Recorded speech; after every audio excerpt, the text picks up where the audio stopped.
Cubism and Guernica by EmmaBouma. Cubism is an art movement that started in the early 20th century. Pioneers include Georges Braque and Pablo Picasso. Cubist artists use limited color ranges. They try to mainly focus on the analysis of form, taking it in and painting a form from a couple of different angles rather than just one. It makes the viewer have to decipher a painting and mentally pull it apart to analyze what the painting represents. Cubism aims to depict the world as it is, not as it is seen. Cubism goes against one-point perspective and has emphasis on geometric shapes. It was influenced greatly by the newly found African art in the form of masks. These masks defy traditional European art's emphasis on beauty and naturalism. One of the most well-known Cubist paintings is Guernica by Pablo Picasso.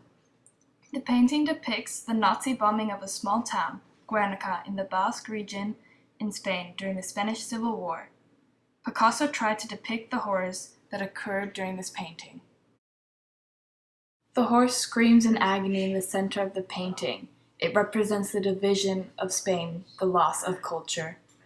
The bull, usually a fierce and brutal creature, looks desperate, sad, and alone. It looks at the viewer with desperate human eyes. Below the bull, you see a mother with her dead child in her arms. If you look closely, you can see the pose of the Virgin Mary holding her son in her arms, as depicted by Michelangelo in his sculpture La Pieta. Below her, you see a man, represented as a martyr, with a hole in his left hand. You see a woman walking around dazed, a man consumed by horror. The searchlight looking for any and all survivors to finish off once and for all. However, Picasso does display some amount of hope in the form of a small candle and a flower. What you have been seeing and are seeing right now is my own depiction of a Cubist painting. It's kind of in the style of Guernica, but on a current topic. Mine's about the concentration camps in North Korea, which is really awful since nobody really knows about it.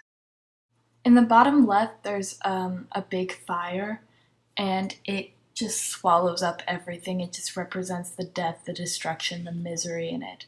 In the center of the fire, there's a black star, which represents the communist government of North Korea and what it's doing to its people.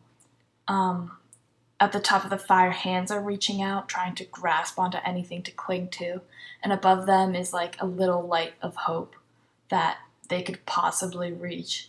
But it's so small and so distant, it's almost impossible to reach. Out of the fire, also, there are heads coming out, kind of screaming, hoping someone can hear them, but no one hears them. They're alone, they're going to die, and they know they will. What you're seeing being painted right now in the almost center in white is a person who is just being tortured, and his body is just pale. He's losing so much of everything. He has nothing to live for. His hands and fingers are spread out in pain. His mouth is open, he's gaping. His eyes are black with white pupils. There's just nothing human about him anymore. He's just so far tortured. It's insane. Below him, you can see a baby who's got something on top of him. That something represents a guard's boot and leg. Guards will stomp on babies' necks to try to break them because they don't want any more enemies of the state being born. That's what they think they are. They're not humans anymore. They're enemies of the state. And chemical experiments are being tested on these people. Right now you're seeing an eye being painted. It's almost close because it represents the other nations that they see it, but they don't do anything about it. Barely anybody knows about it, and it's being kept from the people and countries. The governments know, but they're not doing anything. They're turning a blind eye almost. They're letting this happen to people. Right now, I am painting a gas chamber. In North Korea, they do put people in gas chambers. They try out chemical experiments on humans, and scientists watch and take notes. They feel no remorse because they're less than human. These people are suffocating. Their eyes are pitch black. They can't see anything anymore. They're dying.